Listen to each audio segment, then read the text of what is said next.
Hey guys, this is KKS and अभी आप लोग देख रहे हैं केकेएस कंप्यूटर साइंस। और अभी हम लोग कर रहे हैं ऑपरेटिंग सिस्टम, जिसमें हम लोग एक नया यूनिट स्टार्ट कर रहे हैं जो कि है unit 1 basics of operating system. Okay, तो यहाँ पे चलिए हम स्टार्ट करते हैं ऑपरेटिंग सिस्टम में बेसिक्स ऑफ ऑपरेटिंग सिस्टम, जो कि हमारा है यूनिट 1। ओके, तो हम लोग चलिए स्टार्ट करते हैं, जिसमें हम लोग यह है ऑपरेटिंग सिस्टम का जो भी बेसिक है आगे बढ़ने के लिए वो सब हम इसमें कंप्लीट कर रहे होंगे। तो इसमें हम सबसे पहला जो है ये समझते हैं। आप ऑपरेटिंग सिस्टम का नाम तो सुने ही होंगे। ओके, तो ऑपरेटिंग सिस्टम का जब नाम सुने हैं तो यहाँ पे एक चीज आप बताइएगा, आप कौन कौन सा ऑपरेटिंग सिस्टम का नाम सुने हैं। ऑपरेटिंग सिस्टम से आप क्या समझते हैं? ऑपरेटिंग सिस्टम, अब जहाँ जहाँ पे हमको ऑपरेटिंग सिस्टम का यूज करेंगे हम वहाँ पे लिखेंगे ओएस शॉर्ट में, क्योंकि इतना लंबा चौड़ा नाम लिखने से थोड़ा सा इरिटेटिंग होता है बार बार लिखना, इसलिए तो उसको हम शॉर्ट फॉर्म में ओएस बोलेंगे। तो ओएस से आपको समझना है ऑपरेटिंग सिस्टम। तो ऑपरेटिंग सिस्टम से आप क्या समझते हैं?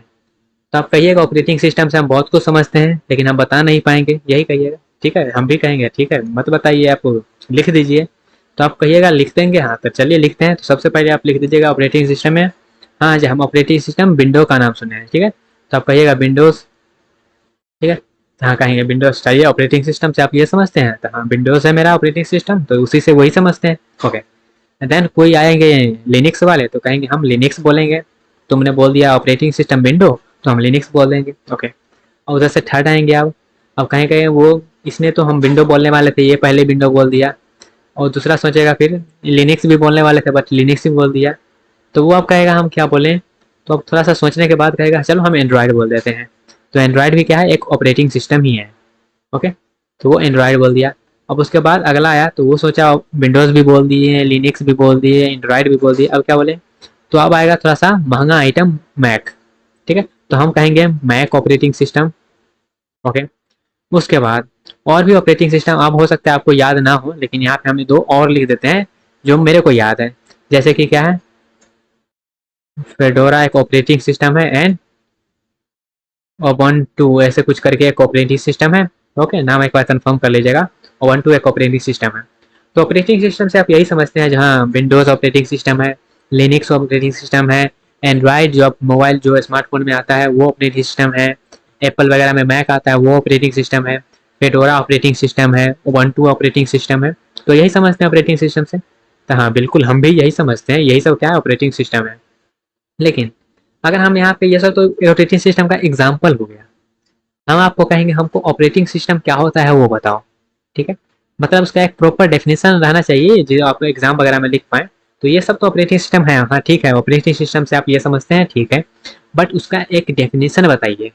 तो उसका आप डेफिनेशन कहेंगे तो आप क्या कहिएगा? ऑपरेटिंग सिस्टम जो आपका डाटा गया है, जो ऑपरेटिंग सिस्टम ऐसा चीज है जो यूजर और इंटरफेस के बीच में क्या करता है, एक इंटरफेस प्रोवाइड करता है जिससे हम उसके इंटरेक्ट करते हैं। तो हाँ वही चीज को यहाँ पे हम पेस्ट कर देते हैं। तो चलिए समझते हैं, समझते क्या है ये सब आप जानते ही हैं, यहाँ पे हम लिख देते हैं बस। तो व्हाट इज ऑपरेटिंग सिस्टम? ठीक है, ऑपरेटिंग सिस्टम क्या है? तो ऑपरेटिंग सिस्टम क्या है उसका तो एग्जांपल ऑलरेडी हम बहुत हम क्या आप भी जानते ही होंगे उसको। ओके, तो इसका हम पहला जो डेफिनेशन है वो समझ लेते हैं, जो कि आपको लिखना होगा एग्जाम वगैरह में जब आएगा तब। ओके, तो इसका पहला पॉइंट लिखते हैं, इट इज अ। ठीक है, ये क्या है? इट इज, या फिर बोल देते हैं ये क्या है, एक operating system. It is an interface, या फिर डायरेक्टली इसको थोड़ा सा टेक्निकल भाषा में लिखते हैं। ओके, बतवा सेम है, बस लिखने का तरीका चेंज है। Is an interface, interface between user and hardware. ठीक है, ऑपरेटिंग सिस्टम क्या है? ऑपरेटिंग सिस्टम एक इंटरफेस है जो कि यूजर एंड हार्डवेयर के बीच में काम करता है, वो इंटरफेस प्रोवाइड करवाता है, जहाँ ये मेरा ऑपरेटिंग सिस्टम में ये सब फीचर है, आप यूज करिए, ये वाला इंटरफेस है। तो यूजर एंड हार्डवेयर, जो कंप्यूटर क्या है, कंप्यूटर भी एक हार्डवेयर है, उसके अंदर भी बहुत सारा क्या है, सीपीयू वगैरह लगा हुआ है, तो वो सब भी क्या है, हार्डवेयर है। तो ऑपरेटिंग सिस्टम ऐसा फीचर है, ऐसा यूज है उसका, कि वो क्या करता है, एक इंटरफेस प्रोवाइड करता है ताकि यूजर जो है, जैसे हम इंटरेक्ट कर रहे हैं अपने ऑपरेटिंग सिस्टम से, ऑपरेटिंग सिस्टम से वो क्या कर रहा है, इंटरफेस प्रोवाइड कर रहा है। और उसके जरिए हम क्या कर रहे हैं, उसके यूज के से हम क्या कर रहे हैं, हार्डवेयर से इंटरेक्ट कर रहे हैं। ओके, आई थिंक आपको समझ में आया होगा। और यहाँ पे थोड़ा सा नेक्स्ट पॉइंट समझे। तो नेक्स्ट पॉइंट जैसे कि हार्डवेयर मतलब यहाँ से क्या है, हार्डवेयर का मतलब यहाँ पे कंप्यूटर से है। हार्डवेयर का मतलब यहाँ पे क्या है, कंप्यूटर से है। ओके, एंड देन उसके बाद यहाँ पे हम नेक्स्ट पॉइंट लिखें, तो नेक्स्ट पॉइंट है इसके लिए क्या है, ये क्या है, रिसोर्स मैनेजर है। जितना भी कंप्यूटर में रिसोर्स है उसका क्या है, ये मैनेजर है, जिसको बोल सकते हैं हम क्या, resource manager. Okay, resource manager इसको हम बोल दे रहे हैं। उसके बाद इसके बारे में थोड़ा सा एक पॉइंट और लिख दें, तो वो है क्या, set of utilities to simplicity simplify application development.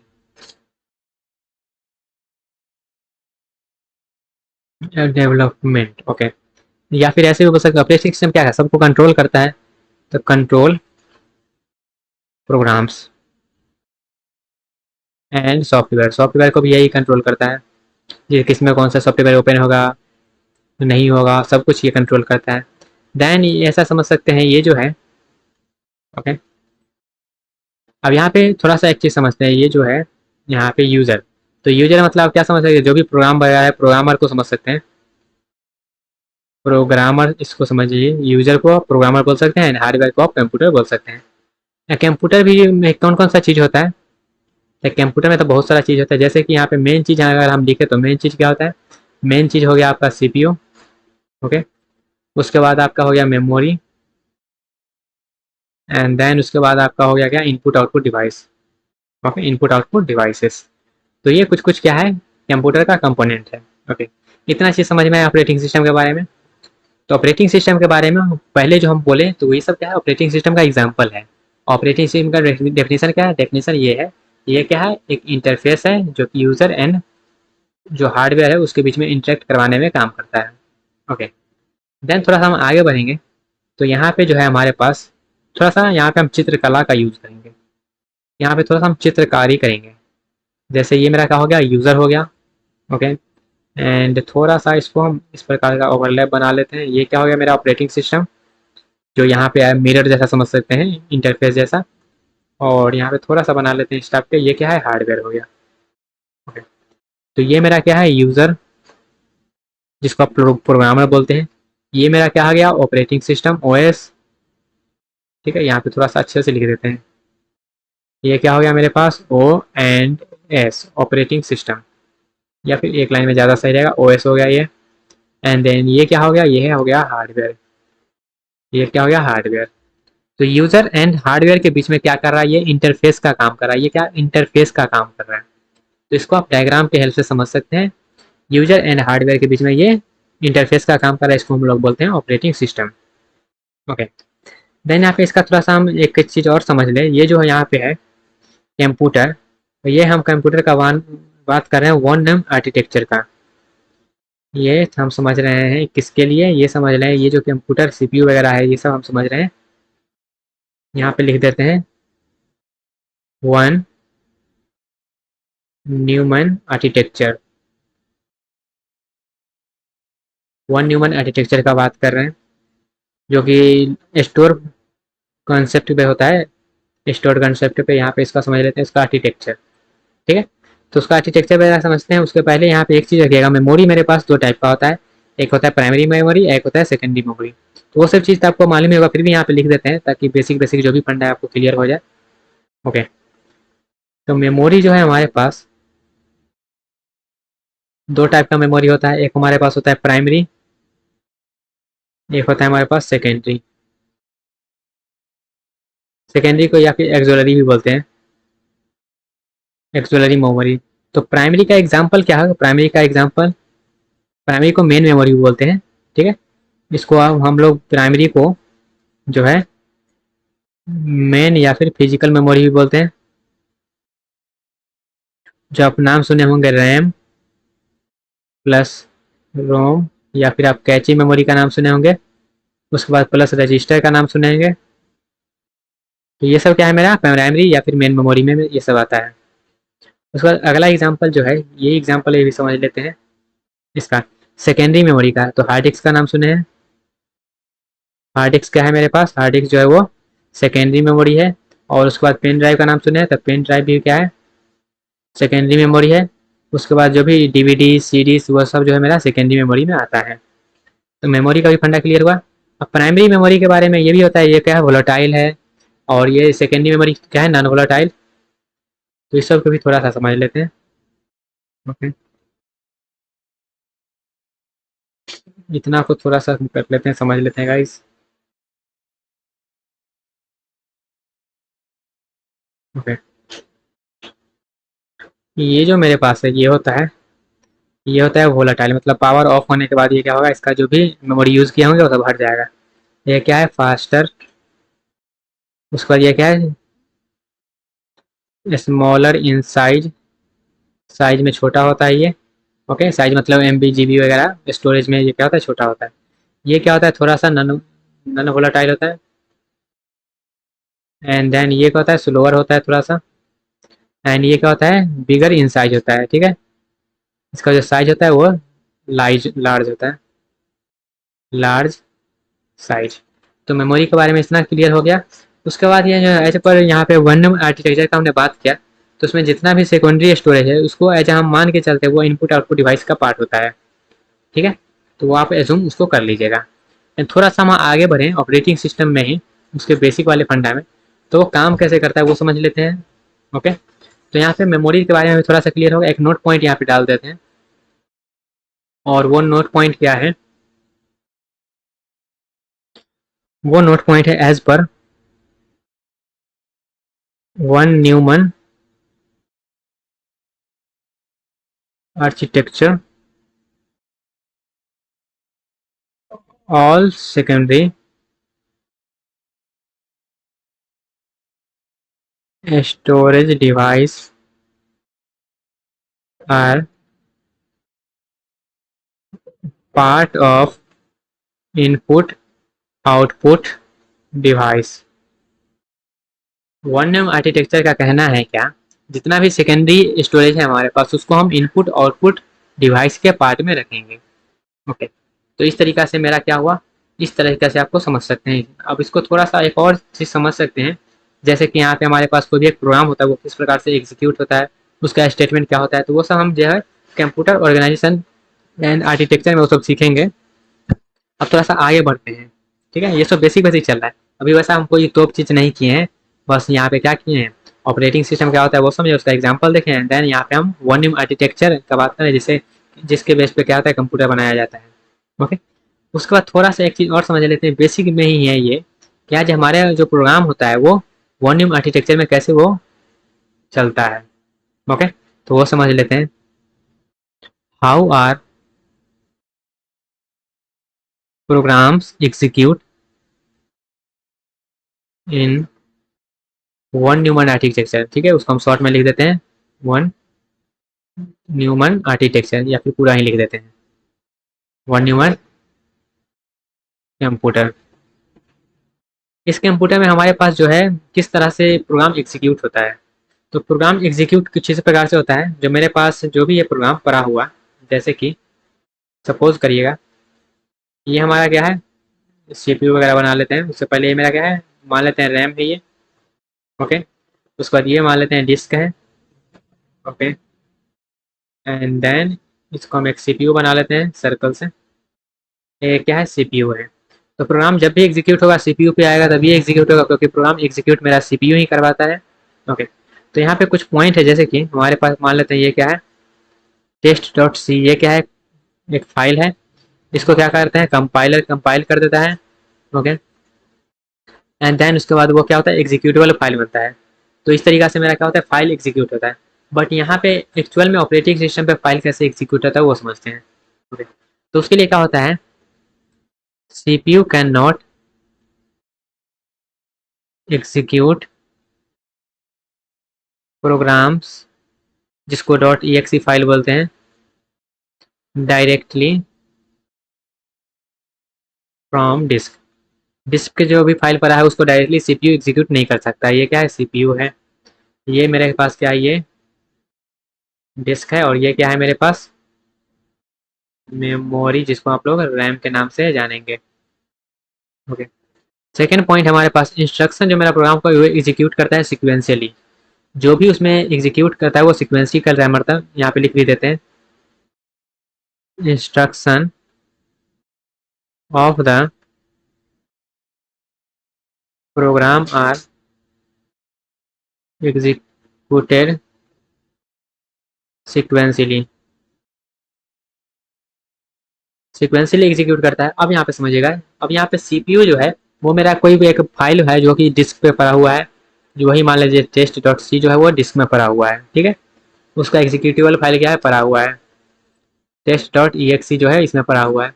तो ये तो डायरेक्टली एग्जीक्यूट हो नहीं सकता है सीपीयू पे, क्योंकि सीपीयू जो है वो डायरेक्टली एग्जीक्यूट इसका नहीं कर सकता है। तो ये क्या करेगा, इस फाइल को क्या करेगा, भेजेगा किसमें, मेन मेमोरी में।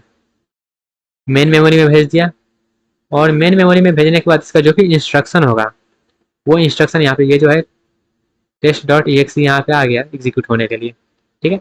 और एग्जीक्यूट होने के बाद मान लेते हैं इसमें बहुत सारा जो है इंस्ट्रक्शन दिया गया, वो सब क्या करेगा, instruction one by one execute करेगा। मीन्स वन बाय वन करने का मतलब क्या है, जैसे कि ये जो इंस्ट्रक्शन है वो पहले आएगा सीपीयू पे, ये एग्जीक्यूट कर जाएगा, आई वन आया वो एग्जीक्यूट करेगा, देन आएगा आई टू वो एग्जीक्यूट करेगा। तो वन बाय वन क्या होगा, आते जाएगा इंस्ट्रक्शन आते जाएगा सीपीयू पे, वो एग्जीक्यूट करके खत्म होते जाएगा, और वन बाय वन पूरा जो फाइल है वो एग्जीक्यूट कर जाएगा। तो यहाँ पे ये बताने का पर्पस ये है, जो आप ये समझें, जो डायरेक्टली डिस्क से मेरा कोई भी जो है फाइल वो एग्जीक्यूट नहीं होता है, वो पहले क्या किया जाता है, मेन मेमोरी में लाया जाता है, उसके बाद वो वहां से इंस्ट्रक्शन बाय इंस्ट्रक्शन लेता है और उसको एग्जीक्यूट करता है। आई होप आपको क्लियर हुआ होगा। थोड़ा सा एक चीज़ और समझ लेते हैं ऑपरेटिंग सिस्टम के बारे में बेसिक में ही। यहाँ पे मेरा क्या था, यूज़र था, ओके। उसके बाद यहाँ पे मेरा क्या था, ऑपरेटिंग सिस्टम था, ओएस। एंड देन यहाँ पे हमारे पास क्या था, हार्डवेयर था। ये मेरा क्या है, यूज़र, ये है हमारे पास ओएस, और ये है हमारे पास हार्डवेयर। तो ये यूज़र क्या करता है, इससे इंटरेक्ट करता है, ये क्या करता है, इससे इंटरेक्ट करता है, और इसको इस तरह से समझ लीजिएगा। एंड देन हार्डवेयर इसको भेजता है, और ये जो है यूज़र को दिखाता है, ओके। तो इस तरह से मेरा चलता है। तो ये जो इंटरफेस है, ये इंटरफेस लेयर बाई लेयर आता है, इंटरफेस, इंटरफेस। तो यहाँ पे इंटरफेस में लेवल बाय लेयर है, जैसे मान लेते हैं लेवल वन है, फिर लेवल टू है, इस तरह से रहता है। तो यहाँ पे इसको समझ लेते हैं ये लेवल बाय लेवल का क्या मतलब है। तो एक चीज़ और पहले उसके बारे में लिख देते हैं, ऑपरेटिंग सिस्टम के बारे में।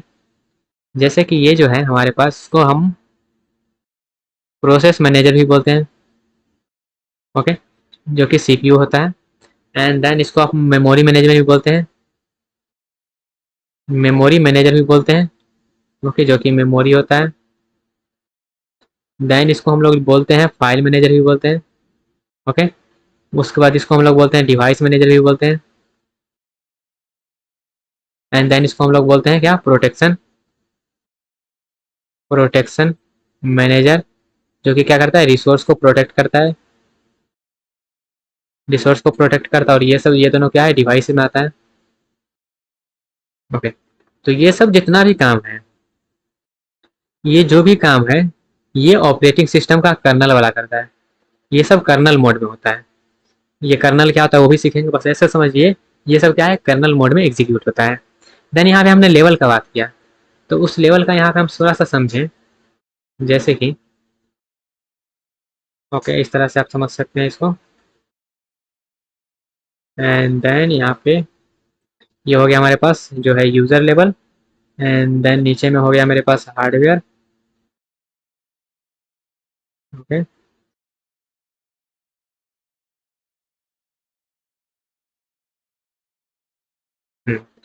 इस तरह से हो गया। अब इसको थोड़ा सा फिल कर देते हैं, जैसे कि यहाँ पे user user user user user, ये सब क्या है, यूज़र है मेरे पास,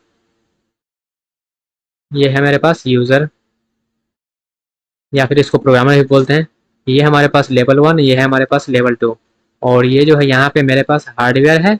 हार्डवेयर मीन सीपीयू, मेमोरी, जो भी है सब यहाँ पे है। एंड देन ये हमारे पास level one and level two, ये जो है लेवल, ये जो है हमारे पास लेवल है। अब ये क्या है, इंटरफेस है।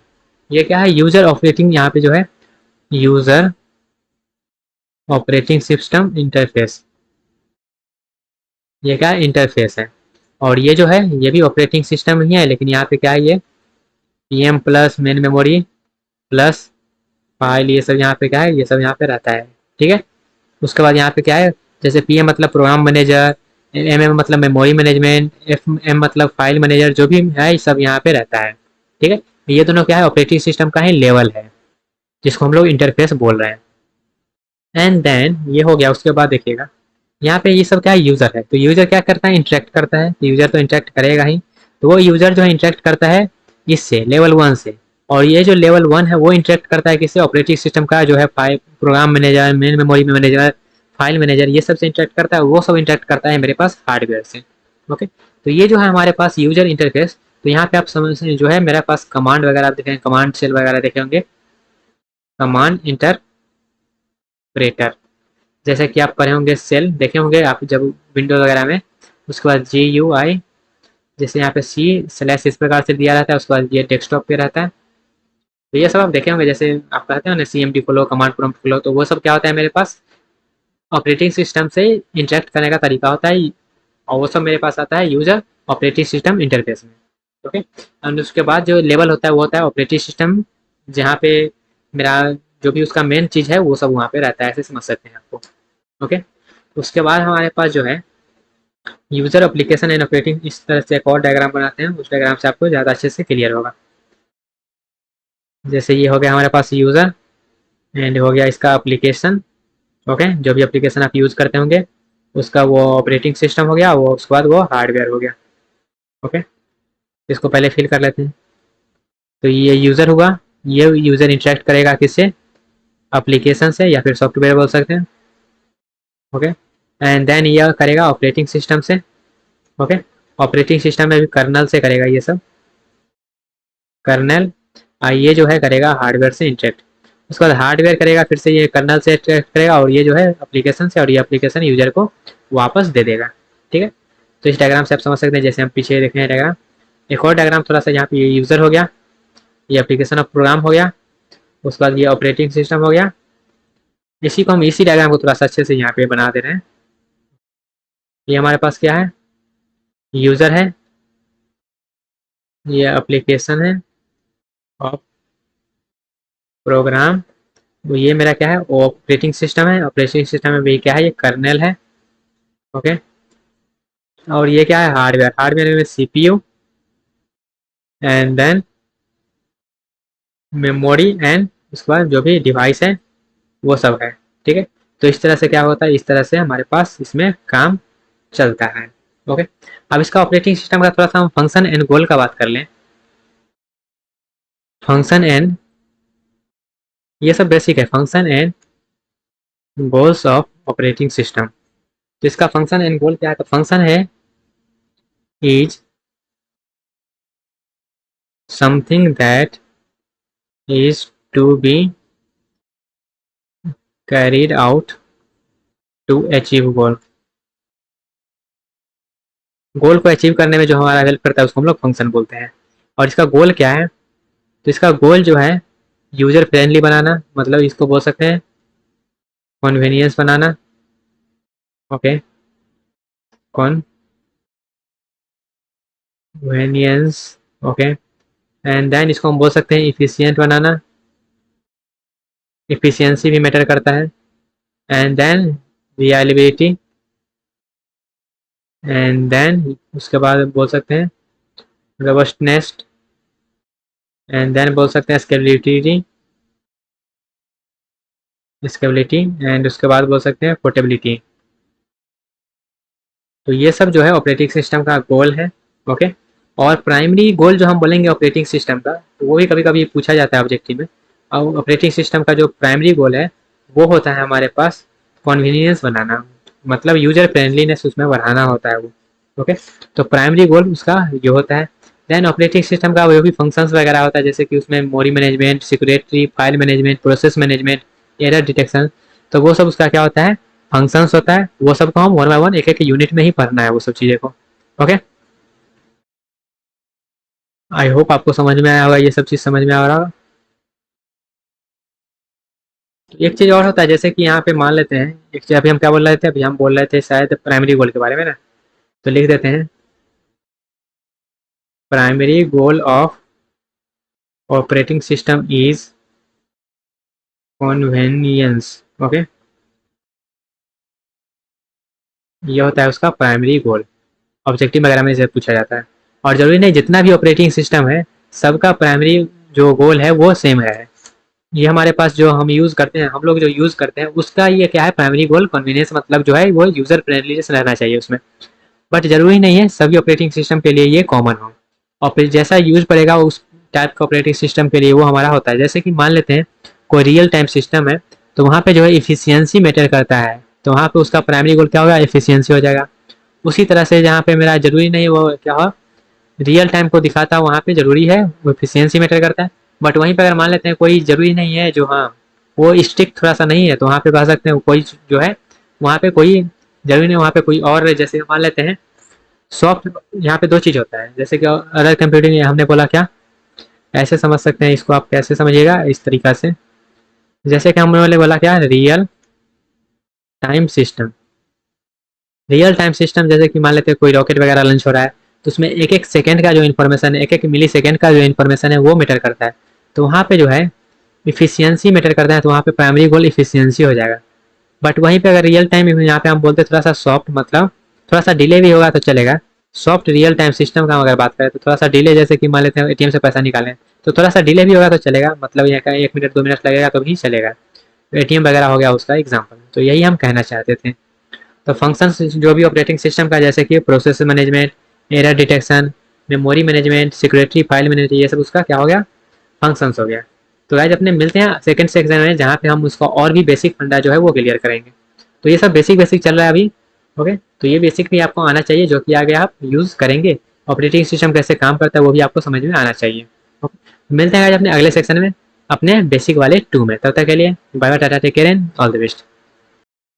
हे guys, this is KKS and अभी आप लोग देख रहे हैं केकेएस कंप्यूटर साइंस, और अभी हम लोग कर रहे हैं ऑपरेटिंग सिस्टम में बेसिक्स ऑफ ऑपरेटिंग सिस्टम, जिसमें अभी हम लोग करने वाले हैं टाइप्स ऑफ ऑपरेटिंग सिस्टम के बारे में। ओके, तो चलिए स्टार्ट करते हैं और समझते हैं टाइप्स ऑफ ऑपरेटिंग सिस्टम। तो ऑपरेटिंग सिस्टम के टाइप में जाइएगा तो जनरली आपके पास जो मिलेगा दो टाइप का ऑपरेटिंग सिस्टम मिलेगा। ओके, एक तो मिलेगा आपको uni programming operating system, and second आपको मिलेगा multi programming operating system. But उतना ही नहीं होता है, और भी टाइप का होता है, जैसे कि सबसे पहले हम लिख देते हैं यहाँ पे बैच ऑपरेटिंग सिस्टम, या फिर इसको बोला जाता है uni uni program uni program operating system. Okay, second हमारे पास होता है multi program operating system.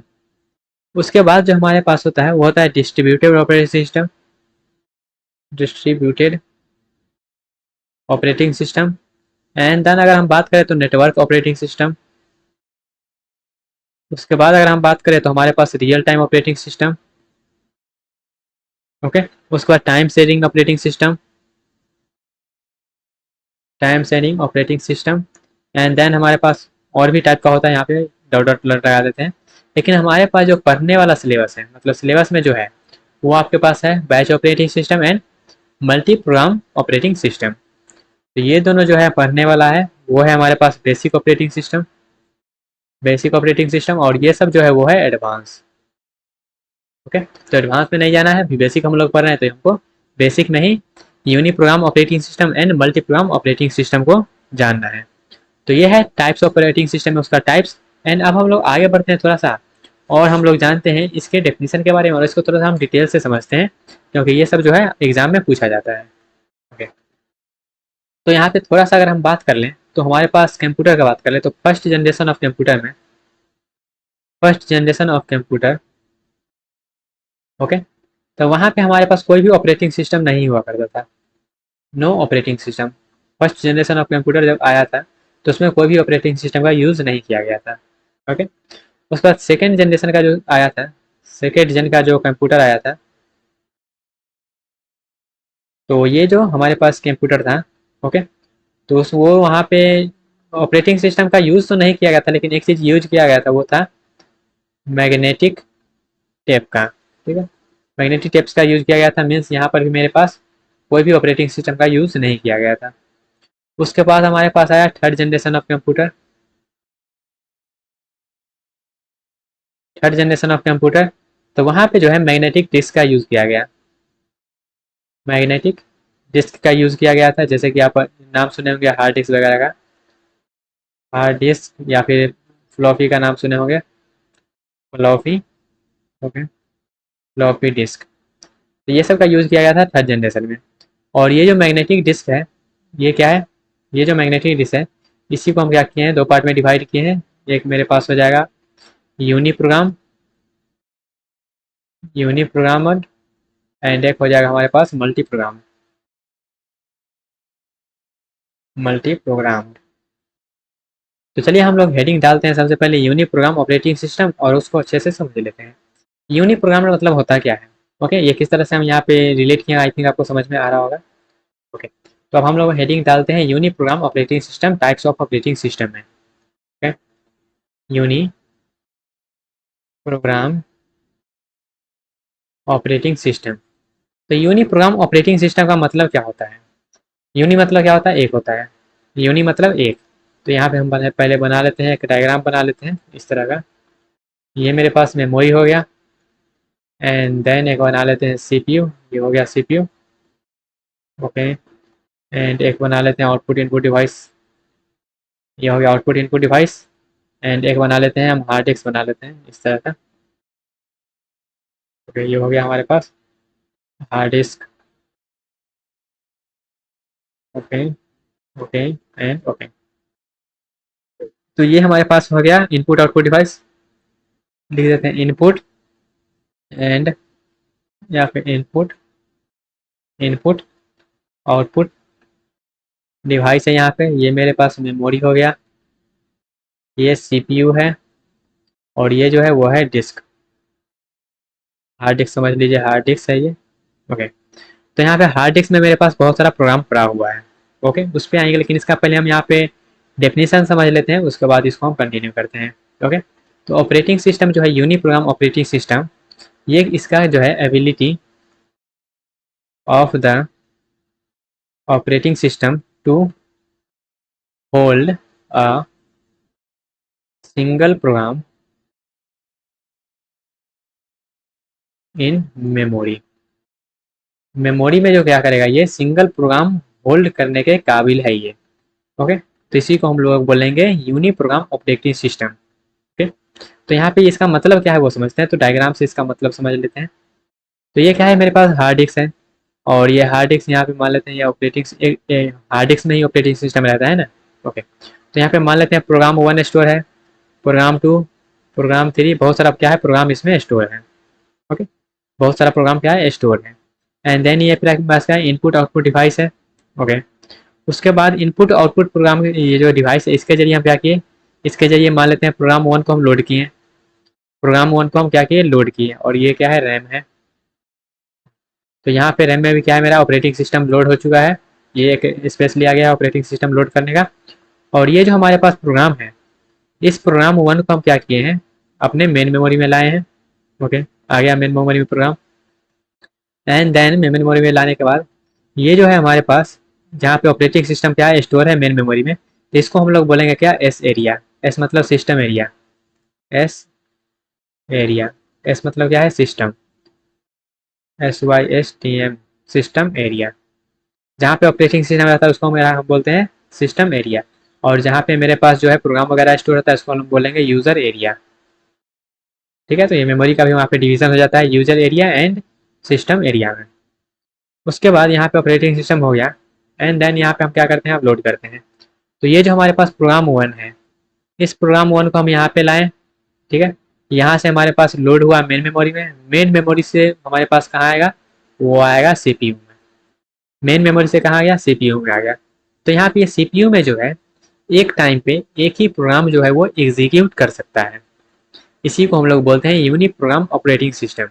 And then मान लेते हैं इसका प्रोग्राम 1 का जो है वो काम खत्म हो गया, वो अपना काम कर लिया। तो जैसे ही ये काम खत्म करेगा, काम खत्म कर लिया, तो अब क्या करेगा, हमारा दूसरा प्रोग्राम अगर एग्जीक्यूट करना है तो ये दूसरा प्रोग्राम को यहाँ पे लाएगा, P2 को ले आया, एंड देन ये P2 को फिर से यहाँ पे लोड करेगा, और फिर से इसको क्या करेगा, यहाँ पे प्रोग्राम 2 को एग्जीक्यूट करेगा। तो एक टाइम पे एक ही प्रोग्राम को ये एग्जीक्यूट कर सकता है, एक टाइम पे एक ही प्रोग्राम को क्या कर सकता है, ये एग्जीक्यूट कर सकता है। इसी को हम लोग बोलेंगे uni program operating system. Okay, इसका ड्रॉबैक क्या है, तो इसका ड्रॉबैक को हम समझ लेते हैं। ओके,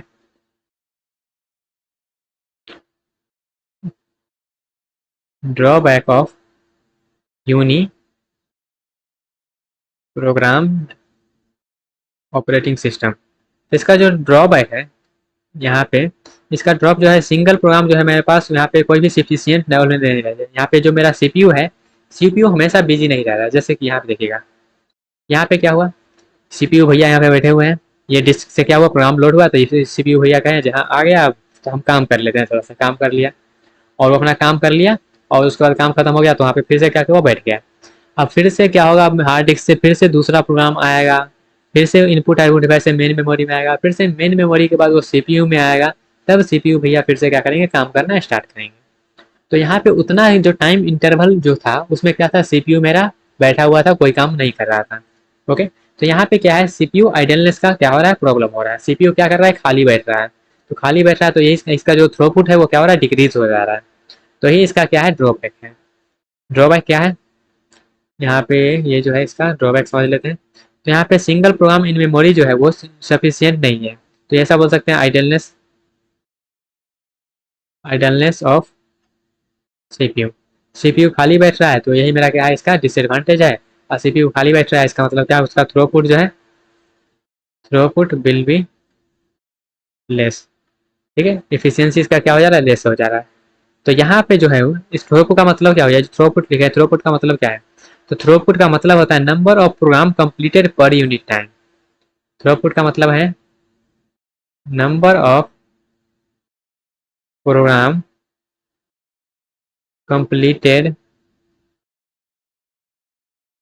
पर यूनिट टाइम, एक टाइम पे कितना प्रोग्राम कंप्लीट कर रहे हैं उसी को हम लोग बोलते हैं थ्रोपुट। तो यहाँ पे टाइम तो बढ़ रहा है, लेकिन वो जो है खाली बैठ जा रहा है सीपीयू, तो उससे क्या हो रहा है, थ्रोपुट डिक्रीज हो जा रहा है, मतलब लेस हो जा रहा है। तो यहाँ पे अगर हम यहाँ पे डायग्राम से समझे, तो डायग्राम तो समझ ही लिए हैं। तो वहाँ पे प्रोग्राम 1 प्रोग्राम 2 इस तरह से लोड हो जाता है, वो सीपीयू पे जाता है। तो अगर एग्जाम में आता है तो इस तरह से आपको लिखना है, और उसको इस तरह से एक्सप्लेन कर देना, और ये जो हम एक्सप्लेन किए हैं इसको भी आपको वर्ड में लिख देना है, और इस तरह से इसका जो है ड्रॉबैक वगैरह आपको बता देना है। तो ये है गाइस हमारे पास यूनी प्रोग्राम ऑपरेटिंग सिस्टम, जो जनरली हम लोग अब यूज़ नहीं करते हैं। ओके, हम लोग अब यूज़ करते हैं multitasking. Okay, multitasking operating system हम यूज़ करते हैं, तो वो भी समझेंगे वो क्या होता है। उससे पहले हम लोग समझते हैं जब मल्टी प्रोग्रामिंग ऑपरेटिंग सिस्टम क्या होता है। हम लोग समझते हैं मल्टी प्रोग्रामिंग ऑपरेटिंग सिस्टम होता क्या है। तो यूनी प्रोग्राम के बाद आते हैं मल्टी मल्टी प्रोग्राम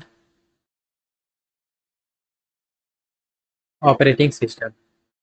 तो मल्टी प्रोग्राम ऑपरेटिंग सिस्टम का पहले हम डेफिनेशन लिख देते हैं, उसके बाद डायग्राम, या फिर पहले डायग्राम बना लेते हैं। तो दोनों में से कोई काम कर लेते हैं पहले। तो यहाँ पे हम इसका पहले डेफिनेशन ही लिख देते हैं। तो ये जो है ability of the operating system to hold या फिर मैनेज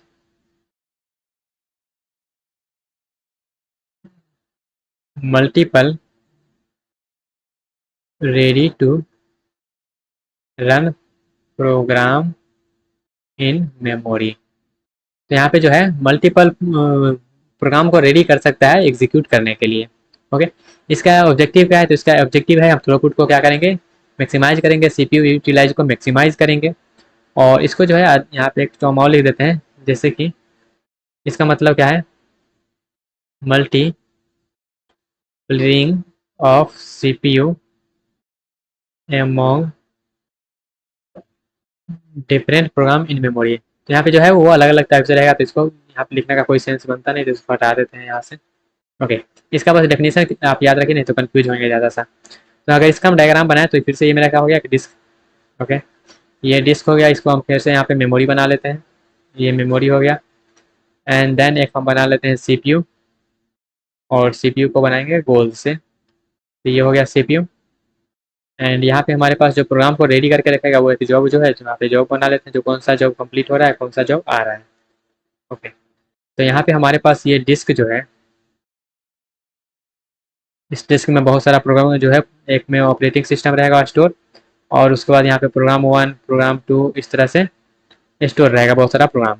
ओके, तो यहाँ पे मेन मेमोरी में भी जो है मेरा, ये क्या है, मेमोरी। तो यहाँ पे जो है ऑपरेटिंग सिस्टम स्टोर है, एस एरिया जिसको हम लोग बोलते हैं, एस एरिया सिस्टम एरिया।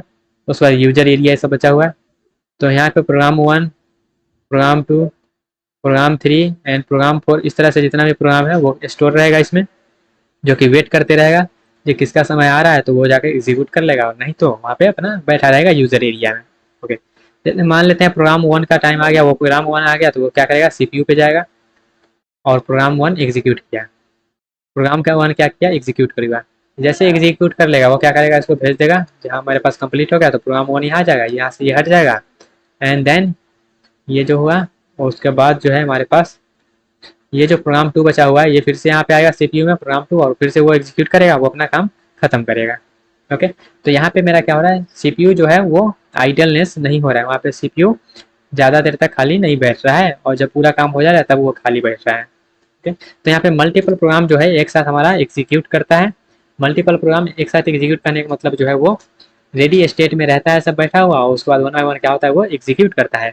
एक सीपीयू पे सिर्फ एक प्रोग्राम ही एक बार में एग्जीक्यूट कर सकता है। ऐसा मत समझिएगा एक सीपीयू पर हमारे पास 10 प्रोग्राम एक बार एग्जीक्यूट कर सकता है, नहीं। वहाँ पे रेडी स्टेट मेंटेन किया जाता है, तो रेडी स्टेट के जरिए जो है वो बार बार उसको भेज देता है, टाइम ज़्यादा नहीं लगता है। ओके, तो ये था हमारे पास multi program operating system. Okay, और मल्टी प्रोग्राम ऑपरेटिंग सिस्टम में भी इसका जो बहुत सारा टाइप होता है, उस टाइप को भी हम लोग समझ लेते हैं। जैसे कि यहाँ पे इसको क्या करते हैं, नेक्स्ट पेज में ले जाते हैं। ओके, मल्टी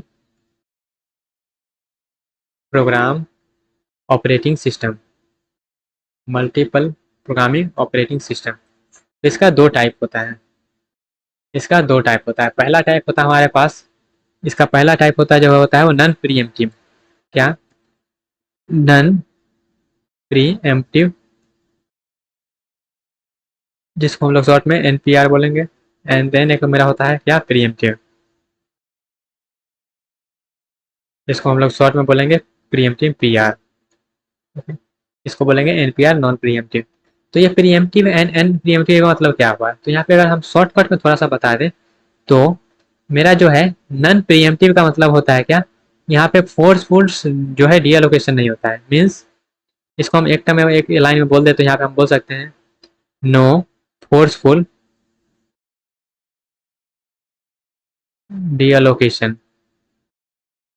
यहाँ पे फोर्सफुल जो है सीपीयू को छुड़वाया नहीं जाता है।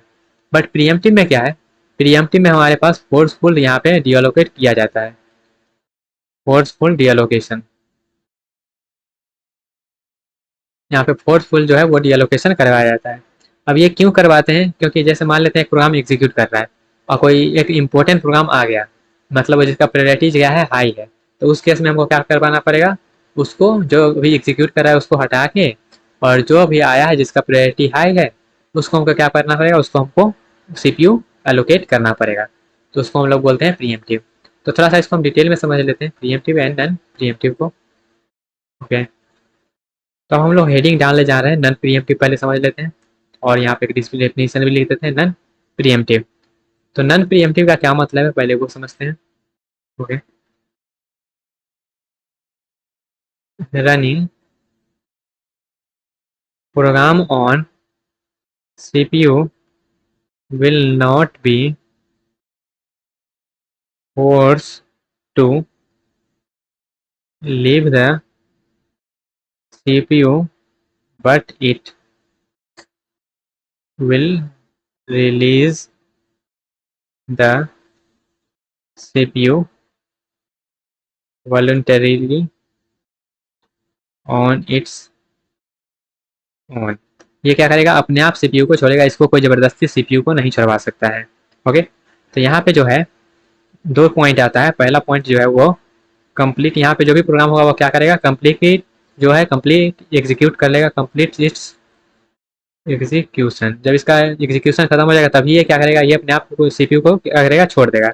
या फिर जब इसको काम पड़ेगा, नीड्स सिस्टम कॉल या फिर इनपुट आउटपुट, या करेगा इनपुट आउटपुट को जो जब नीड पड़ेगा तभी ये इनपुट आउटपुट के लिए जाएगा, अदरवाइज नहीं जाएगा। या फिर सिस्टम कॉल, तो यही दो केस में क्या करेगा, ये नॉन प्रीएम्प्टिव वाला सीपीयू को छोड़ेगा। इसका ड्रॉबैक क्या है, इसके ड्रॉबैक का थोड़ा सा बात कर ले। ड्रॉबैक, इसका ड्रॉबैक क्या है, स्टारवेशन। मतलब दूसरा प्रोग्राम जो है वो वेट करते रह जाएगा। जैसे मान लेते हैं एक ऐसा प्रोग्राम एग्जीक्यूट हो रहा है जो कि इनफाइनाइट टाइम लेगा, तो इनफाइनाइट टाइम तक सिर्फ वही एग्जीक्यूट करते रह जाएगा, क्योंकि यहाँ पे दूसरा को वह एग्जीक्यूट करने का टाइम ही नहीं देगा, क्योंकि ये क्या है, नॉन प्रीएम्प्टिव है। ओके, तो यहाँ पे स्टारवेशन आ जाएगा। तो उस टाइप के जैसे इनफाइनाइट में चला गया तो उसको स्टारवेशन बोला जाता है। ओके, तो यहाँ पे जो है लैक ऑफ इंटरेक्शननेस, मतलब यहाँ पे जो है इंटरेक्टिवनेस, मतलब एक काम कर रहा है तो वो करते रह जाएगा, करते रहे, फिर से हमको इंटरेक्ट करने का मौका ही नहीं मिलेगा, तो उसका भी क्या है, ये सब कुछ कुछ ड्रॉबैक है। तो इस ड्रॉबैक को कम करने के लिए दूसरा जो हमारे पास पिक्चर में आया वो आया प्रीएम्प्टिव। ओके, और ये सब जो है वो मल्टी प्रोग्राम का है बात, जैसे यूनि प्रोग्राम का हो गया बात, तो ये है प्रीएम्प्टिव, प्रीएम्प्टिव ऑपरेटिंग सिस्टम, या फिर पूरा नाम लिख देते हैं इसका, multi programming operating system. Okay, तो इसका डेफिनेशन क्या बोलता है, तो इसका डेफिनेशन बोलता है, इसका ऑब्जेक्टिव क्या था, इसका ऑब्जेक्टिव था जो लैक ऑफ इंटरेक्शन था, स्टारवेशन था, उसको हटाना। तो ये क्या कहता है, ये कहता है program running on CPU can get forcefully deallocate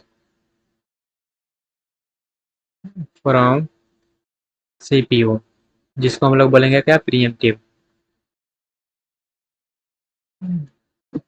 so that other waiting programs can get their chance to run on CPU. तो यहाँ पे क्या है, एक प्रोग्राम जो है वो सीपीयू को छोड़ सकता है जब तक उसका एग्जीक्यूशन खत्म ना हो फिर भी। तो ये कैसे करेगा, फोर्सफुली उसका हम डीलोकेट कर देंगे, ताकि जो है अदर प्रोग्राम जो वेट कर रहा है उसको मौका मिल सके सीपीयू पे एग्जीक्यूट करने के लिए। तो इसी को हम लोग बोलते हैं preemptive multi proving operating system. Okay, तो ये कैसे काम चलेगा, तो यहाँ पे टाइम शेयर जो है हम टाइम, ये कैसे काम होगा, तो ये काम होगा हमारे पास हाउ, तो ये काम कैसे करेगा, हाउ इज प्रीएम्प्टिव, प्रीएम्प्टिव कैसे डन होगा। तो ये हो सकता है हम यहाँ पे प्रायोरिटी के बेसिस पे कर दें।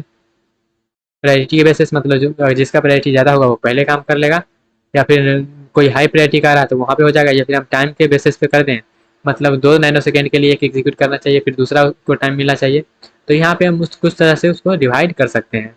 ओके, तो यहाँ पे आई थिंक आपको समझ में आया होगा किस तरह से हमारा जो है pre-emptive and non pre-emptive objective जो है चल रहा है।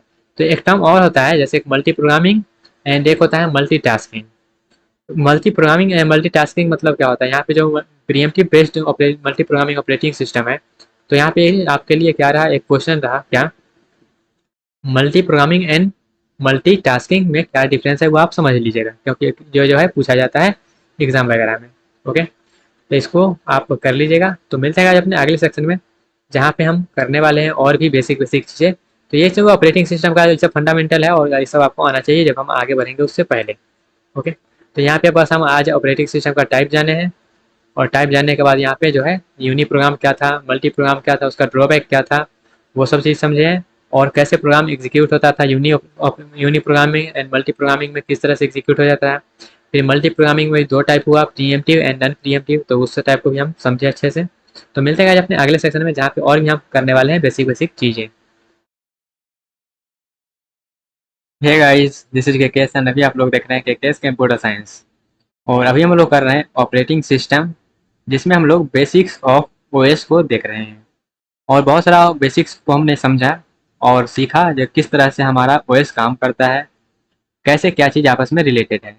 उसी को थोड़ा सा आगे बढ़ाते हुए अब हम लोग ये देखते हैं, जो हमने पढ़ा था क्या, ओएस का type, uni programming and multi programming. तो हम ये देखे थे मल्टी प्रोग्रामिंग में भी मेरा दो टाइप आ रहा था, एक आ रहा था प्रीएम्प्टिव, दूसरा आ रहा था नॉन प्रीएम्प्टिव। तो उसी चीज़ को हम आगे कंटिन्यू करते हैं और हम ये देखते हैं हार्डवेयर रिक्वायरमेंट क्या क्या होगा जब हम एक इम्प्लीमेंट करेंगे मल्टी प्रोग्रामिंग ऑपरेटिंग सिस्टम को। ओके, तो चलिए जैसे हमारा यूनी प्रोग्रामिंग में रहता है उसी तरीका से रहेगा, बस यहाँ पे थोड़ा सा चेंज रहेगा। मल्टी प्रोग्रामिंग में क्या हो रहा था, प्रीएम्प्टिव एंड नॉन प्रीएम्प्टिव। मतलब जब हम चाहेंगे तब मेरा जो है फोर्सफुली डीएलोकेट भी करना चाहिए सीपीयू जब जिसको मिला हुआ है उसको। तो इसमें कौन कौन सा चीज़ है सबसे पहले वो समझते हैं। ओके, तो हार्डवेयर रिक्वायरमेंट में सबसे पहला जो रिक्वायरमेंट होगा, इसको थोड़ा सा करते हैं थीम। ओके, तो सबसे पहले तो ये होगा इनपुट आउटपुट हमको चाहिए होगा। ओके, इनपुट आउटपुट मीन्स यहाँ पे ये जो हमारा सेकेंडरी स्टोरेज बोलते हैं, secondary storage and secondary storage devices बोल देते हैं, डिवाइस। ओके, उसके बाद सेकेंड बात करें तो सेकेंड हमारा होता है क्या, मेमोरी। ओके, सेकेंड हमारा होता है मेमोरी। एंड थर्ड क्या होता है, थर्ड हमारा होता है सीपीयू। कंप्यूटर का जो मेन कंपोनेंट होता है, कोई भी कंप्यूटर बनाइए, चाहे यूनि प्रोग्रामिंग बनाइए चाहे मल्टी प्रोग्रामिंग बनाइए, तो हमारे पास इतना तो रिक्वायरमेंट चाहिए ही होगा, क्या, इनपुट आउटपुट डिवाइस और मेमोरी एंड देन सीपीयू, इतना तो हमारे चाहिए ही। और ये जो है सेकेंडरी स्टोरेज डिवाइसेस, हम यहाँ इसमें जो हमारा अप्लाई होता है वो होता है डीएमए, मतलब डायरेक्ट मेमोरी एक्सेस। इसको भी पढ़ना है आगे वाले टॉपिक में, तो बस यहाँ पे हम लिख देते हैं अभी, डायरेक्ट मेमोरी एक्सेस। डीएमए के जरिए हम क्या करते हैं, इनपुट आउटपुट डिवाइसेस से कम्युनिकेट करते हैं। ओके, एंड देन हमारा जो मेमोरी जो जनरली हम लोग रैम के नाम से जानते हैं। ओके, ये क्या करता है, एड्रेस को ट्रांसलेट करता है। इसमें क्या होता है, एड्रेस ट्रांसलेशन होता है, ट्रांसलेशन। और ये एड्रेस ट्रांसलेशन करने का काम कौन करता है, जैसे मेमोरी में क्या रहेगा, बहुत सारा एड्रेस रहेगा, और हाँ जो हमको एग्जैक्ट उस लोकेशन पर पहुंचना पड़ेगा ना, तो उसको ट्रांसलेशन करने का काम किसका है, M M U, memory management unit. वो एड्रेस ट्रांसलेशन का काम कौन करता है, तो वो करता है मेमोरी मैनेजमेंट यूनिट। ओके, यहाँ पे लिख देते हैं M U, memory management unit. M का काम है मेमोरी को ट्रांसलेट करके उसके एग्जैक्ट पोजीशन पे पहुंचा देना, जो भी हमको जो भी लोकेशन का रिक्वायरमेंट है।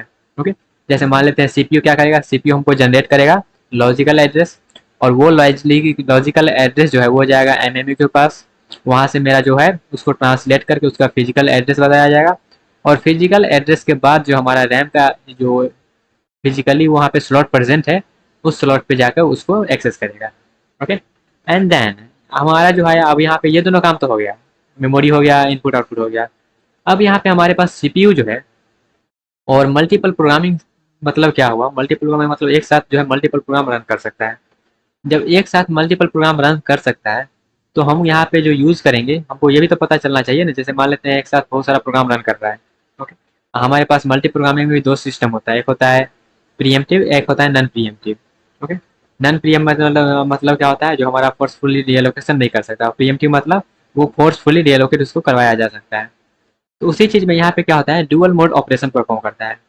हमारा जो प्रोसेसर सीपीयू है वो क्या करेगा, डुअल मोड जो है ऑपरेशन परफॉर्म करेगा। मीन्स अगर मान लेते हैं कुछ ऐसा है मेरा, कुछ मेरा कोई एक जो है स्टेटमेंट एग्जीक्यूट कर रहा है, एंड देन सपोज करिए उसको इनपुट आउटपुट का रिक्वायरमेंट हो गया, तो इनपुट आउटपुट का जब रिक्वायरमेंट हो गया तो वो तो इनपुट आउटपुट लेने जाएगा। तब वहाँ पे क्या होगा, वहाँ पे मेरा वो सीपीयू को छोड़ के जा रहा है कहाँ, इनपुट आउटपुट लेने। तो यहाँ पे क्या होता है, डुअल मोड सपोर्ट होता है।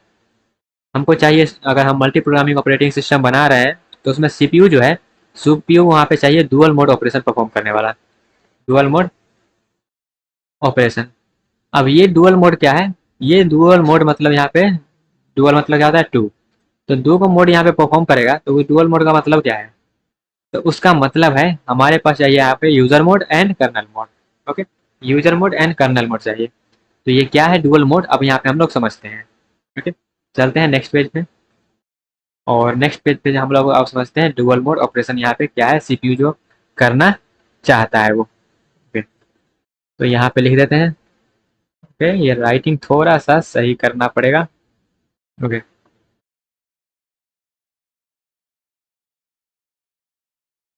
डुअल मोड, तो डुअल मोड में मेरा यहाँ पे एक डायग्राम बना लेते हैं। ओके, ये हो गया, एंड देन इसमें हम क्या करते हैं, एक लाइन कर लेते हैं सेंटर से। ये क्या हो गया, ओके। और यहाँ पे डुअल मोड का मतलब क्या है, डुअल मोड का मतलब है हमारे पास एक रहेगा यूजर मोड, यूजर मोड जिसको हम लोग यूएम के नाम से जानते हैं, और एक रहेगा मेरे पास कर्नल मोड। कर्नल मोड, जिसको हम लोग कर्नल मोड के एम के नाम से जानेंगे। कर्नल यूजर मोड को हम लोग दूसरा नाम से भी जानते हैं, जैसे कि ये जो है, पहले यूजर को समझ लेते हैं। यूजर मोड को हम लोग दूसरा नाम से जानते हैं नन प्रिविलेज्ड। Non privileged. और कर्नल मोड को हम लोग प्रिविलेज बोलते हैं। प्रिविलेज्ड। ओके। और इसको दूसरा नाम भी है सिस्टम कॉल। System call. तो जब भी सिस्टम कॉल का बात करें तो वहां पे होता है प्रिविलेज, मतलब कर्नल मोड। ओके। और यूजर मोड का बात करें तो वो होता है नन प्रिविलेज। अब ये समझते हैं, और यहाँ पे जो है हमको ये भी तरफ पता चलना चाहिए जब अभी किस मोड में है। तो वहाँ पे एक रजिस्टर रहेगा, वो रजिस्टर बताएगा कि किस मोड में वो अभी प्रेजेंट है करेंटली। ओके। तो ये है मेरे पास रजिस्टर, और वो रजिस्टर रहेगा, वो रहेगा कर्नल मोड में। ओके। जैसे मान लेते हैं यहाँ पे क्या है, बहुत सारा स्लॉट है रजिस्टर का बना हुआ। रजिस्टर। और इस अगर रजिस्टर में मेरा मोड बिट,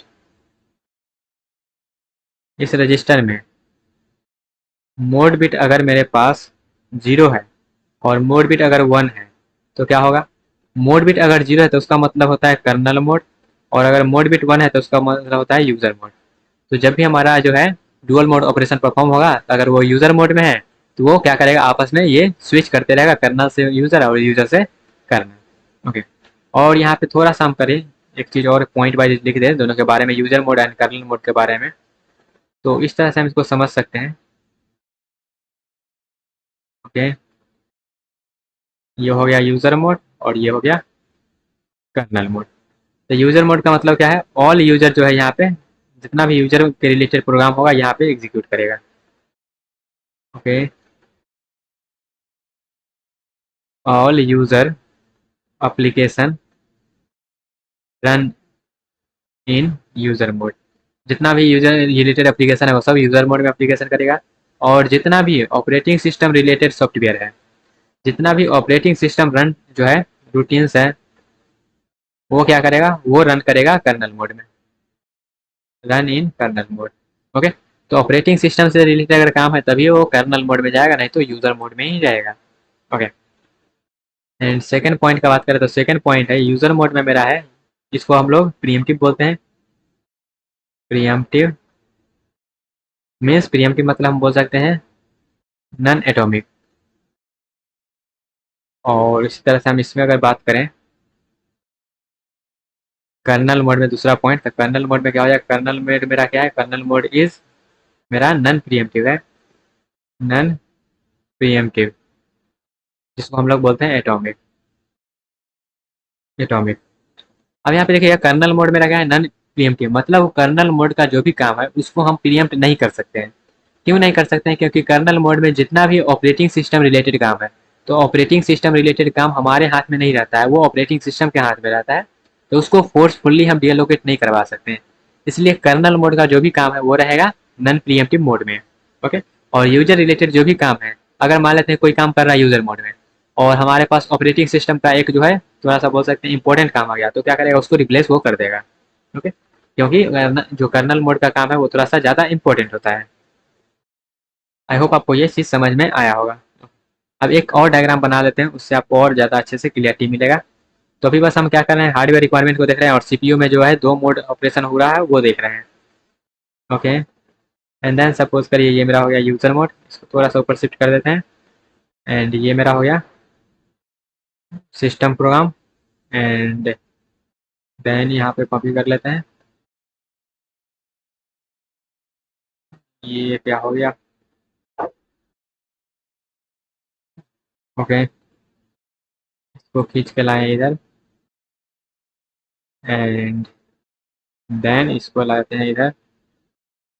तो ये हो मेरा सिस्टम प्रोग्राम, एप्लीकेशन प्रोग्राम और यूजर प्रोग्राम के लिए। उसके बाद लाइब्रेरी रूटीन्स मेरा हो जाएगा ये। एंड देन मेरा ये सिस्टम कॉल्स हो जाएगा। उसके बाद यहाँ पे ऑपरेटिंग सिस्टम हो जाएगा। उसके बाद मेरा यहाँ पे कंप्यूटर का जो भी हार्डवेयर है वो सब यहाँ पे हो जाएगा। ओके। तो इस तरह से हम इसको डायग्राम को कंप्लीट करते हैं, और यहाँ पे जो है ये सीक्वेंस चलेगा। ओके। और यहाँ पे हम क्या करते हैं, सेपरेट भी कर देते हैं, थोड़ा सा जो लगे हाँ ये है, इस प्रकार से चल रहा है। ओके। तो पहला जो मेरा है वो है यूज़र। यूजर से लिए ये। उसके बाद यहाँ पे जो है मेरा सिस्टम प्रोग्राम है, सिस्टम प्रोग्राम। उसके बाद यहाँ पे जो भी एप्लीकेशन है वो एप्लीकेशन के रिलेटेड है, एप्लीकेशन प्रोग्राम है यहाँ पे, ठीक है। उसके बाद यहाँ पे क्या है, ये यूज़र प्रोग्राम है, ओके। उसके बाद यहाँ पे जो भी लाइब्रेरी रूटीन्स है उसको हम कॉल वगैरह करते हैं, वो लाइब्रेरी यहाँ पे library routines, okay. And then यहाँ पे मेरा सिस्टम कॉल। उसके बाद ये है ऑपरेटिंग सिस्टम। उसके बाद यहाँ पे कंप्यूटर का हार्डवेयर, कंप्यूटर हार्डवेयर, ओके। ये चीज़ हो गया। तो यहाँ पे ये दोनों चीज़, इतना चीज़ जो है ये इतना, ये सब मेरा होता है यूज़र मोड में, और ये तीन जो होता है वो होता है कर्नल मोड में, कर्नल मोड में। तो ये जो हम यहाँ पे दो बॉक्स बना के लिखे हैं, इसी दो बॉक्स को आप अगर जूम करते हैं तो आपको इस तरह का दिखेगा उसके अंदर में। क्या है, यूजर के अंदर में आपको दिखेगा system program, application program, user program. अगर सिस्टम प्रोग्राम जैसे कोई रिलेटेड काम चल रहा है तो क्या करेगा, वहाँ पे मोड शिफ्ट करेगा, और मोड शिफ्ट करने के बाद वहाँ पे सिस्टम कॉल हो जाएगा, वो कर्नल मोड में पहुंच जाएगा, ओके। और यहाँ पे ये जो हम एरो बनाए हैं उस एरो को यहाँ पे हम इस तरह से कहेंगे, यहाँ पे जो है मोर एब्स्ट्रैक्ट, एब्स्ट्रैक्ट, और यहाँ पे जो है वो लेस एब्स्ट्रैक्ट है, लेस एब्स्ट्रैक्ट, ओके। तो ये है रहा user mode and kernel mode का कहानी। किस तरह से हम मल्टी प्रोग्रामिंग अगर ऑपरेटिंग सिस्टम को डिजाइन कर रहे हैं तो हमको जो है किस किस रिक्वायरमेंट का जो चाहिए वो सब। उसके बाद यहाँ पे ये समझते हैं जो मोड शिफ्ट का नीड क्यों है। तो मोड शिफ्ट का नीड मेरा क्या है, जो हम यूजर से कर्नल और कर्नल से यूजर में चल जाए वही मेरा क्या है, मोड शिफ्ट का रिक्वायरमेंट है। अगर हमको यहाँ पे ऐसा चीज़ है, ये बहुत बार ऐसा होगा जो हमको क्या करेगा, नीड करना पड़ेगा जो मोड शिफ्ट हम यूजर से कर्नल एंड कर्नल से यूजर में मूव करें, तो वहाँ पे मोड शिफ्टिंग का रिक्वायरमेंट हो जाता है, क्योंकि हमको वही सिस्टम कॉल वगैरह करना ही पड़ता है, कोई भी चलेगा तो वो। तो जब मेरा क्या होगा, यूजर से कर्नल और कर्नल से यूजर आएगा तो उसके अकॉर्डिंग उसका मोड बिट जो है वो बदलते रहेगा, ओके। उसके बाद थोड़ा सा एक और चीज़ हम आपको बोले थे क्या, multi programming and multi tasking, okay. तो उसके बारे में भी एक पॉइंट यहाँ लिख देते हैं, multi programming, multi programming and multi tasking, multi programming and multi tasking. तो मल्टी प्रोग्रामिंग का बात करें तो मल्टी प्रोग्रामिंग क्या, इसका मतलब क्या होता है, allow multiple programs to run concurrently on a single CPU। Single CPU या फिर सिंगल प्रोसेसर पर क्या होता है, एक साथ बहुत सारा प्रोग्राम कंकरेंटली रन कर सकता है, ओके। उसका मल्टीटास्किंग का मतलब क्या होता है, allow multiple task to run concurrently within single program. यही क्या है, मेन डिफरेंस है। मल्टी प्रोग्रामिंग मतलब क्या हुआ, एक सिंगल सीपीयू पे, एक सिंगल सीपीयू पे बहुत सारा प्रोग्राम क्या करेगा, रन करेगा। लेकिन मल्टी टास्किंग का मतलब क्या है, एक प्रोग्राम में, एक सिंगल प्रोग्राम में बहुत सारा क्या होगा, टास्क परफॉर्म होते रहेगा, तो उसको बोलते हैं मल्टी टास्किंग। वहाँ पे एक सीपीयू रहता है, यहाँ पे एक प्रोग्राम रहता है, ये चीज़ थोड़ा सा ध्यान रखिएगा, ओके। आई होप आपको ये क्लियर हुआ होगा कि किस तरह से हम वो काम करते हैं। और मोड शिफ्ट हमारा क्यों रिक्वायरमेंट होता है, और जितना यार एक होता है मेरा प्रोसेसर स्टेटस बल्ब, उसमें क्या रहता है, सब इन्फॉर्मेशन स्टोर रहता है, ओके। जैसे कि यहाँ पे अगर मान लेते हैं, हमने बोला क्या, यूजर मोड मेरा क्या होता है, प्रीएम्प्टिव मोड में होता है, और वो उसका मतलब नॉन एटॉमिक होता है। और कर्नल मोड जो है वो जस्ट अपोजिट होता है, वो एटॉमिक होता है एंड नॉन प्रीएम्प्टिव होता है। तो और वहाँ पे हम ये भी देखें, मोड लिस्ट जो है मेरा 0 और 1 जो कर्नल मोड और यूजर मोड में जहाँ था, वो सब जितना भी इंफॉर्मेशन है एक प्रोसेस के रिलेटेड, जितना भी इंफॉर्मेशन है वो सब रहता है PSW में, मतलब प्रोग्राम स्टेटस वर्ल्ड एक नाम है, एक लिस्ट रहता है, उसमें वो सब कुछ प्रोवाइड किया रहता है एक प्रोसेस के रिलेटेड, ओके। आई होप आपको जो है क्लियर हुआ होगा मोड शिफ्टिंग क्यों करते हैं। और एक चीज़ और यहाँ पे लिख देते हैं, एक इम्पोर्टेंट पॉइंट यहाँ पे जगह है, ये जगह तो आगे लिखते हैं, ओके। वो पॉइंट क्या है, only operating system program run in kernel mode, ये थोड़ा सा याद रखिएगा क्या, and all other program run in user mode. सिर्फ ऑपरेटिंग सिस्टम रिलेटेड जो भी काम आएगा वो सिर्फ कर्नल मोड में एग्जीक्यूट करेगा, बाद बाकी जितना सब है वो सब जो है एग्जीक्यूट करेगा यूजर मोड में।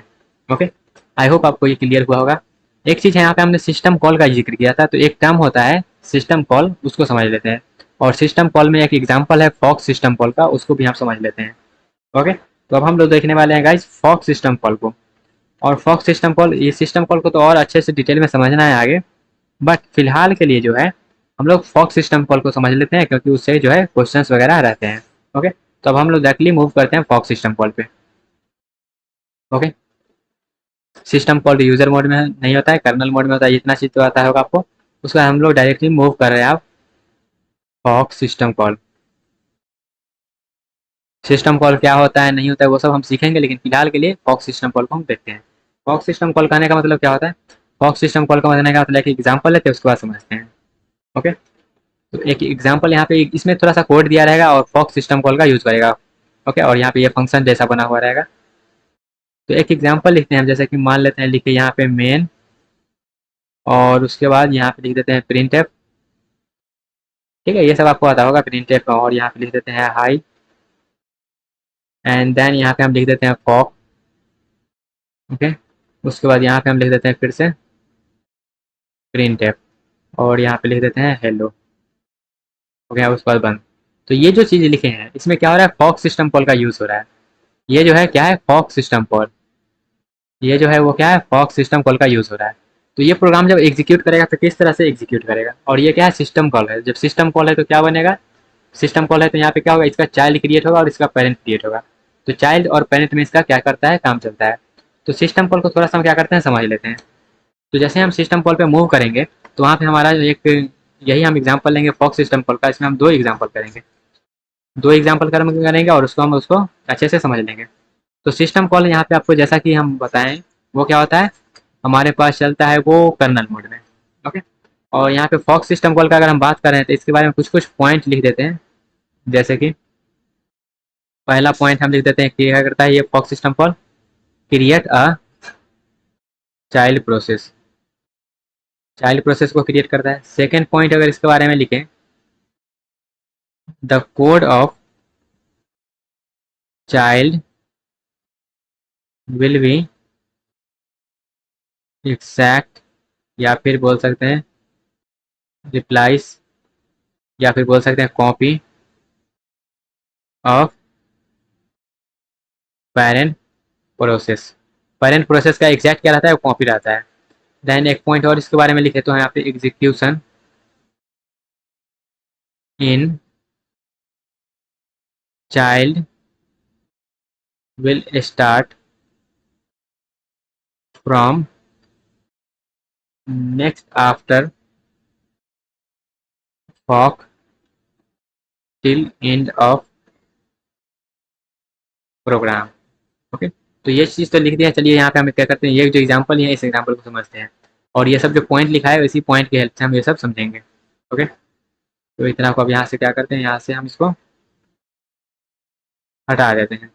ओके, एंड देन इसको भी हटा देते हैं, ये क्या कर रहा है यहाँ पे। और ये जो हम एग्जांपल लिए हैं इस एग्जांपल में देखिए ये क्या बोल रहा है, फॉक्स सिस्टम कॉल क्या करता है, चाइल्ड को क्रिएट करता है। जैसा यहाँ पे लिखा गया फॉक्स सिस्टम क्या करता है, चाइल्ड को क्रिएट करता है। और चाइल्ड जो होता है इसका वो एग्जैक्ट पेरेंट का कॉपी होता है, और वो एग्जीक्यूट करते रहता है स्टार्टिंग से कब तक, जब तक वो एंड ना हो जाए। और जब एग्जीक्यूट करता है तब वो आफ्टर फॉक कॉल के बाद एग्जीक्यूट करता है।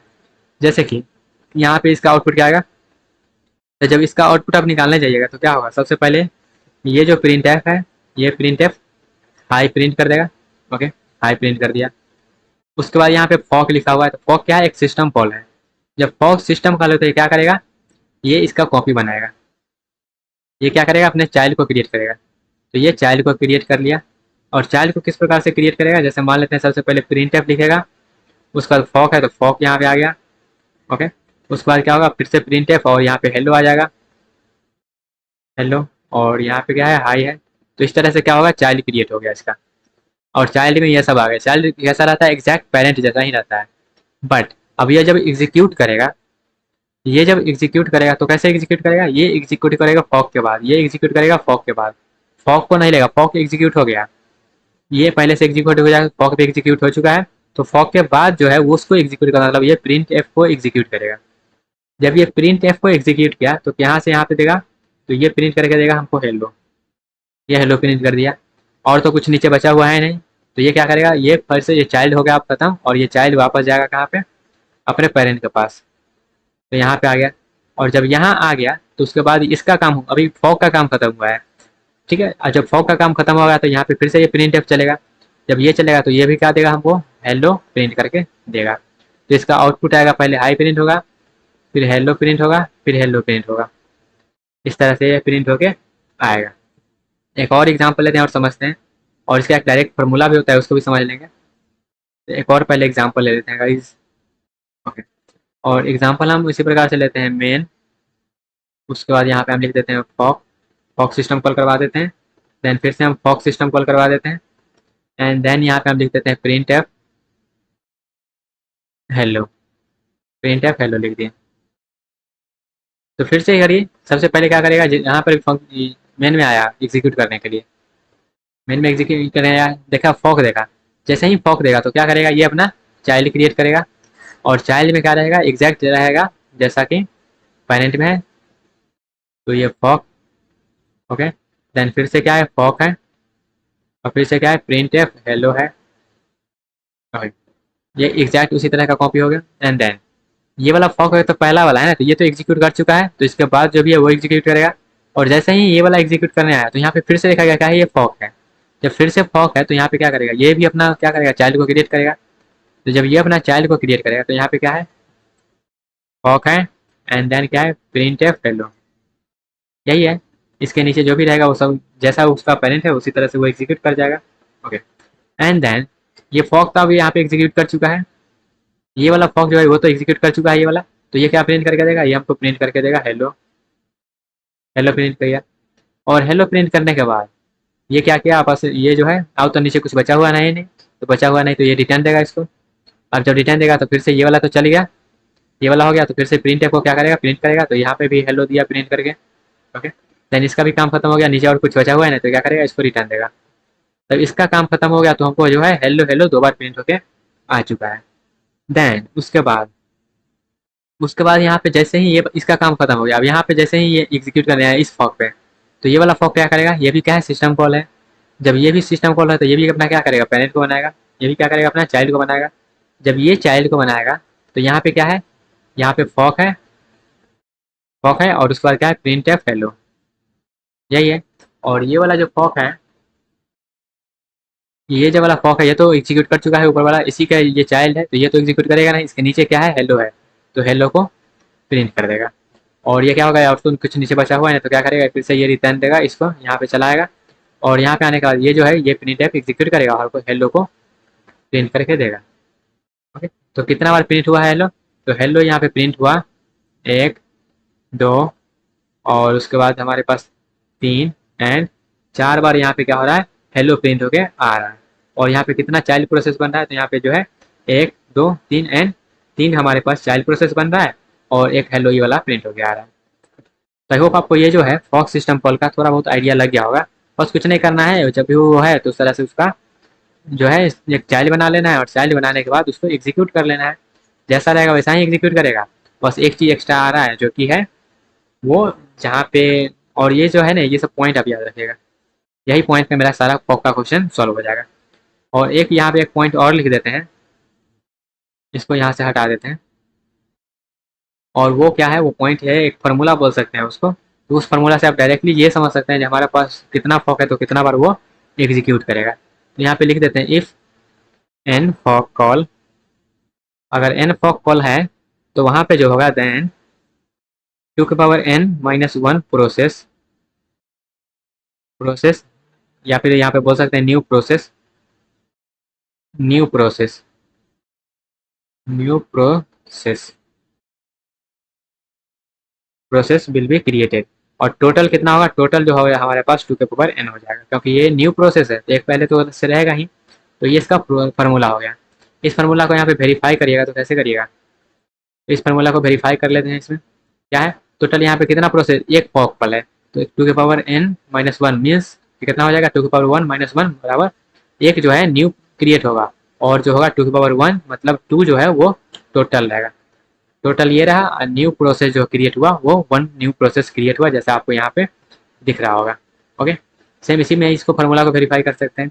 दो गो फॉक कॉल है, दो गो फॉक कॉल है तो न्यू प्रोसेस जो है वो क्रिएट होगा 2 का पावर n माइनस 1 मीन्स यहाँ पे 2 का पावर 2 माइनस 1 बराबर 3 और टोटल जो हो जाएगा टोटल हो जाएगा 4, टोटल हो जाएगा 2 का पावर 2 मतलब 4। तो इस तरह से मेरा क्या हो रहा है फॉक सिस्टम को ये इस तरह से हम इसको सॉल्व करते हैं। आई होप आपको ये जो है user mode and kernel mode और फॉक जो हम यहाँ पे डिस्कस किए हैं वो आपको समझ में आया होगा। तो गाइज यहाँ पे मेरा जो बेसिक चीज़ है वो सब होता है खत्म। उसके बाद हम आप लोग जो है न्यू चैप्टर पे मूव करेंगे जो कि होने वाला है प्रोसेस मैनेजमेंट। ओके, अब हम लोग न्यू पे मूव करेंगे प्रोसेस मैनेजमेंट पे। और यहाँ पे जितना भी बेसिक चीज़ें हैं आई थिंक आपको सब कुछ समझ में आया होगा। कुछ नहीं है, बस यहाँ आपको थोड़ा बहुत कन्फ्यूजन होगा तो एक बार फिर से उसको रिपीट कर लीजिए।